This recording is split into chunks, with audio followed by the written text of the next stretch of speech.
السلام علیکم ورحمۃ اللہ وبرکاتہ۔ بات کرتے ہیں آج بسم اللہ الرحمن الرحیم کے کچھ نقوش کے بارے میں۔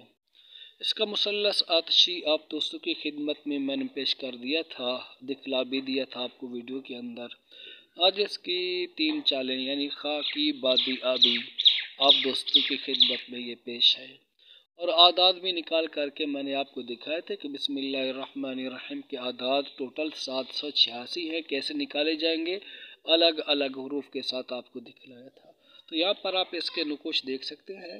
یہ پہلے خاکی چال ہے، یہ دیکھ رہے ہیں خاکی چال۔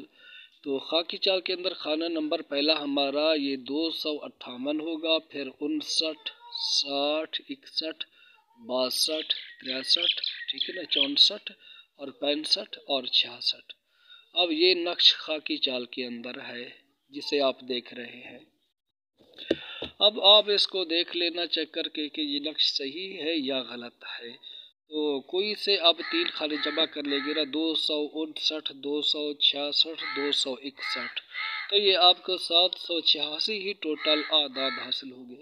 اسی طرح 264، 262، 260 یہ بھی 786 ہی بنیں گے۔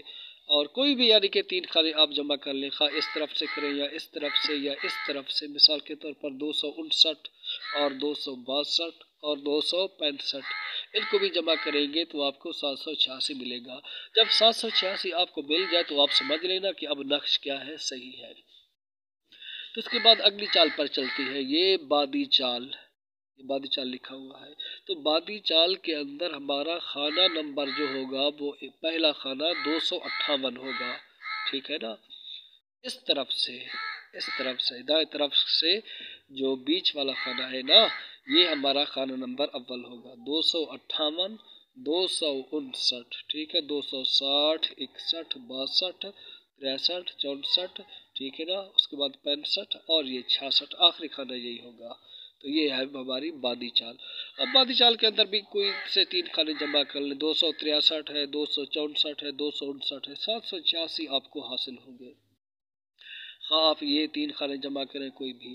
تو یہ ایک طریقہ ہوتا ہے نقش کو چیک کرنے کا کہ نقش آیا صحیح ہے یا غلط ہے۔ تو یہاں پر یہ بات جان لیں کہ اگر کوئی ایک ہندسہ بھی نقش کا غلط ہو جائے نا، تو پھر یہ سمجھا جاتا ہے کہ یہ نقش بالکل غلط ہے۔ تو اس نقش کو صحیح طریقے سے پر کرنا پڑتا ہے کہ اس کے اندر کسی بھی طرح کی کوئی کمی بیشی نہ ہو۔ پھر اس کے بعد اب آخری چوتھی چال کو دیکھ لیں، یہ آبی چال ہے، ٹھیک ہے۔ آبی چال کے اندر ہمارا خانہ نمبر 1 یہ ہوگا، ٹھیک ہے نا، بائیں طرف سے 258، ٹھیک ہے نا، 258، 259 یہ دوسرا خانہ، 260، 61، 62، 63، 64، 65 اور اس کے بعد یہ والا آخری خانہ 66 ہوگا۔ اب آپ ان کو جمع کرتے جائیں تو کوئی بھی 3 خانے جمع کریں گے آپ کو 786 ہی ملے گا۔ تو یہ ہے بسم اللہ الرحمن الرحیم کے مثلث نقوش۔ آپ اپنی آنکھوں سے ان کو دیکھ لیں، پھر اسی طریقے سے آپ نے نقوش کو پر کرنا ہے۔